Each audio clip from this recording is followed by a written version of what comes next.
Hola, bienvenidos a este nuevo análisis. Hoy vamos a hablar de algo que sinceramente es alucinante.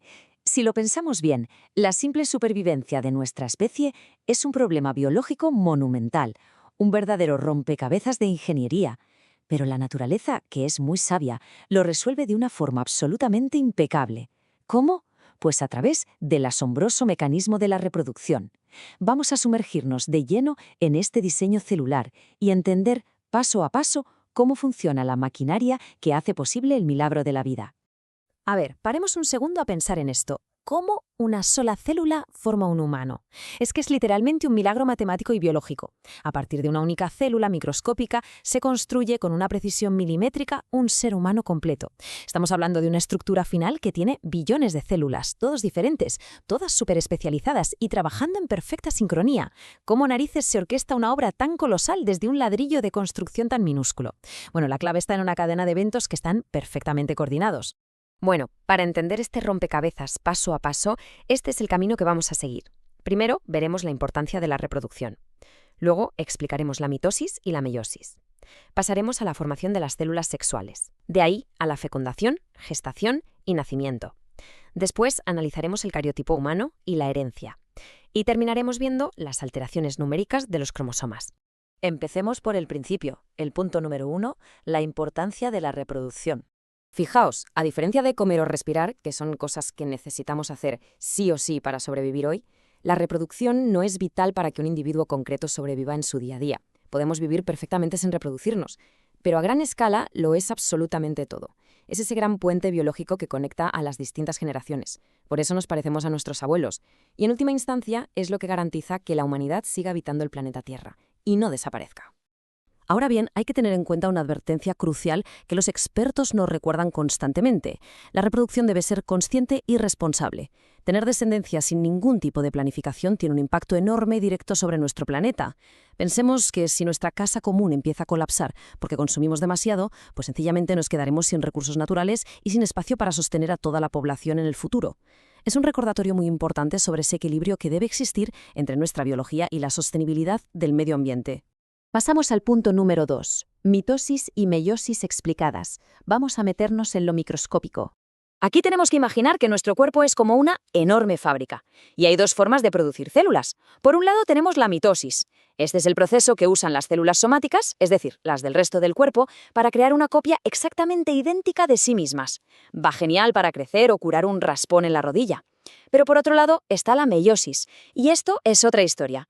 Es un proceso exclusivo de las células sexuales. Aquí ocurre algo impresionante, un verdadero milagro de las matemáticas. La información genética se reduce exactamente a la mitad, una maniobra indispensable para que después pueda haber reproducción sexual. Si miramos de cerca cómo funciona esta fábrica meiótica, es como una coreografía perfecta. Todo arranca en la interfase, donde el material genético se duplica preparándose para la acción. Luego viene la meiosis 1, que es una división reduccional donde los cromosomas se reparten. Y por último, la meiosis 2, una división ecuacional donde ocurre algo maravilloso llamado entrecruzamiento. Ojo con este detalle, porque es justo esto lo que garantiza la inmensa diversidad genética que tenemos los humanos. Total, que al terminar este complejo baile celular, de una sola célula diploide original, ¡pam!, hemos fabricado 4 células hijas haploides, listas para la reproducción. Vamos con el apartado 3, formación de las células sexuales. Para hablar en plata, la gametogénesis es sencillamente el origen de estas células sexuales, también llamadas gametos haploides. Pensemos en esto como unas líneas de producción hiperespecializadas que están instaladas en las gónadas. Es decir, toda esta compleja manufactura ocurre silenciosamente en el interior de los testículos en los hombres y de los ovarios en las mujeres. Y aquí viene una curiosidad biológica alucinante si comparamos ambos procesos. Durante la espermatogénesis, una célula inicial es capaz de producir 4 espermatozoides superágiles y totalmente funcionales. Sin embargo, en la ovogénesis el cuerpo lo apuesta todo a una sola carta. Concentra todo el esfuerzo para producir un único óvulo funcional, muy grande y lleno de nutrientes. Los otros 3 corpúsculos polares que se generan no tienen utilidad reproductiva y se descartan. Es fascinante ver cómo la naturaleza invierte sus recursos de manera distinta según el sexo. En un caso prioriza la cantidad y en el otro busca la máxima calidad. Entramos en el punto número 4, fecundación, gestación y nacimiento. Ahora vamos a ver cómo se unen esas piezas, siguiendo una línea de tiempo biológica que es impecable.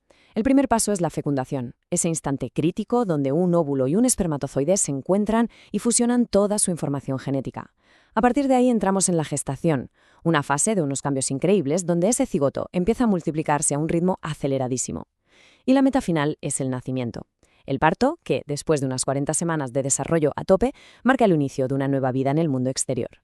Y no podemos pasar por alto la maravilla que es el vientre materno durante esas 40 semanas. Es un sistema de soporte vital insuperable. El embrión flota de forma totalmente segura dentro de la bolsa amniótica, súper protegido por el líquido. Y a la vez entra en juego la placenta, un órgano temporal increíble que hace de filtro y motor, asegurando que todos los nutrientes y el oxígeno lleguen perfectamente al bebé a través del cordón umbilical. Es ingeniería de altísimo nivel. Lo que nos lleva al punto 5, el cariotipo humano y herencia. Atención a este número, 46. Lo define absolutamente todo. Toda la identidad genética de nuestra especie depende de que tengamos exactamente 46 cromosomas, organizados metódicamente en 23 pares. Dentro de esta inmensa biblioteca genética, 22 pares son los llamados somáticos, que deciden desde cuánto vamos a medir hasta la forma de nuestro rostro. Pero nos queda un par, un único par que tiene una misión súper específica, el par sexual. Y esto ilustra de maravilla cómo funciona la biología del sexo. La nomenclatura genética es muy específica. El par sexual femenino está formado por 2 cromosomas idénticos, los famosos cromosomas XX. Por el contrario, el masculino tiene 2 distintos, los XY. Este pequeño pero poderosísimo interruptor genético es el que asume el mando desde los primeros instantes y dirige absolutamente todo el desarrollo anatómico y sexual del futuro individuo. Entonces, cuando hablamos de herencia, lo más asombroso es lo equilibrado que es el reparto. El embrión recibe, con una precisión matemática, exactamente un cromosoma de su padre y un cromosoma de su madre, para formar cada uno de esos pares. Y gracias a esta mezcla a partes iguales, nuestros rasgos físicos y nuestro comportamiento son siempre el resultado de la unión de ambos progenitores. Es una receta genética que es absolutamente única e irrepetible en cada nuevo ser humano que llega al mundo. Y llegamos ya al último apartado, el punto 6, alteraciones numéricas de los cromosomas. En la ciencia, sabemos que a veces los procesos no son perfectamente simétricos. Cuando esa compleja división matemática de las células se altera un poco, surge lo que en genética conocemos como aneuploidía. Clínicamente hablando, esto se define como la condición en la que las células terminan teniendo uno o más cromosomas en exceso, o bien cromosomas que faltan. Este pequeño cambio en el número normal de los cromosomas genera variaciones significativas en el desarrollo y en la biología general del organismo. Estas variaciones se catalogan dependiendo del lugar exacto donde ocurren. Si pasan en los cromosomas somáticos, vemos casos como la trisomía del par 21, que conocemos comúnmente como síndrome de Down, donde hay una copia extra. Pero si la alteración afecta a los cromosomas sexuales, nos encontramos con condiciones como el síndrome de Klinefelter, con una composición 47XY, o el síndrome de Turner, que se representa como 45X0 debido a la ausencia de uno de los cromosomas sexuales. Para poner esto en perspectiva y entender la inmensa magnitud de lo que exige la naturaleza, hay un dato documentado bastante revelador.